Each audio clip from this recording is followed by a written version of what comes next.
we are here at Warner Brothers, and we just got a look at Batman Arkham Origins, which I'm so excited about. I'm happy to have Jeremy Price here. He's the art director for the game. Now, I demoed it, and there's a lot of new changes, particularly in detective mode. I really liked the new additions there. The detective mode, for the crime scenes, we have sort of an enhanced detective mode where you stumble upon something that has already happened. You show up a little too late, and you use your detective mode to sort of pick apart the crime scene, look for clues, see what happened, and investigate the area. You can use a time control to scrub forward and backward through time, and in doing so, uncover more clues. Just sort of solve the case. There's a range of them in the game. There's a variety of difficulties and complexities, and it's a lot of fun. Adds an interesting layer to the game. I liked that it was a little bit more difficult than maybe previous incarnations of it. And you get more that, yes, I am the world's greatest detective right now, and I better use those skills. I really enjoyed that. Yeah, it's a lot of fun. Yeah. So we got to look at his new, or maybe his past rogues gallery, because this is a precursor to the original Arkham Asylum. Yeah. So this is it's a prequel. It's an origin story. So it takes place several years before Arkham Asylum.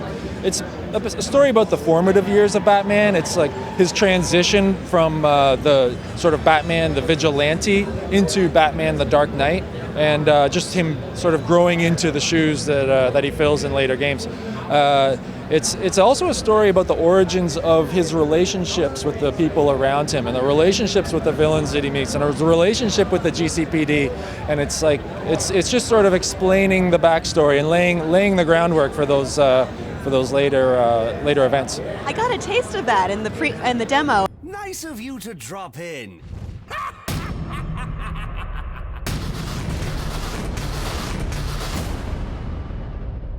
We got to see the Joker, and he seems different than the old version. Yeah, so when we were designing the Joker and designing these characters, it was really important that we wanted to maintain a visual consistency with the later games. We don't want people to feel like they've left what we call the Arkhamverse. There needed to be that sort of continuity, but it is a rewind. It's a younger version of them, and like for example, Bane. Like this is the first. When he meets Bane in that elevator, that's his first encounter with Bane. Like this is sort of a story of laying the groundwork again as to where these relationships came from. So are we going to see any back cracking? Pardon me? Any Batman back cracking from Bane? We'll see. That's funny. I also saw it seemed like he was getting a message from the Penguin.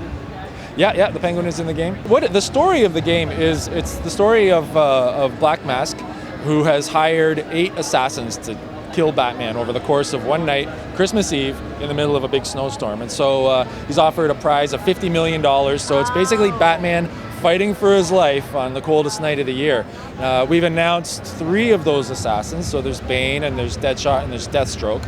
But the other ones we're not going to talk about. We've got a fantastic story that was written by Duma Wenshu and Corey May, with consulting by Jeff Johns from DC. And they've done a really fantastic job. Fans are going to love it, and so we want to leave it as a surprise to them. Is there a comic arc that you drew a lot of inspiration from?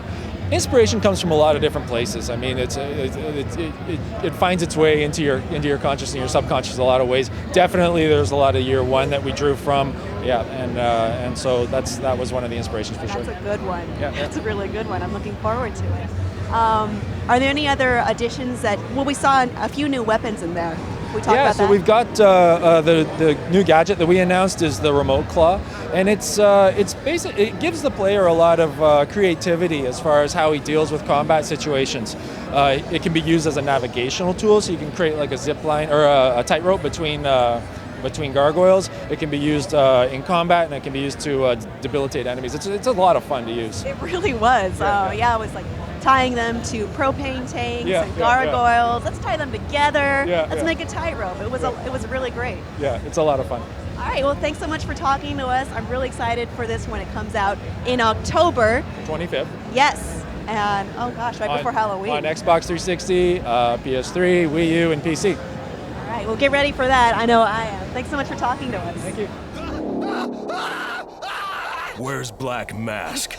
Let me go! If you insist.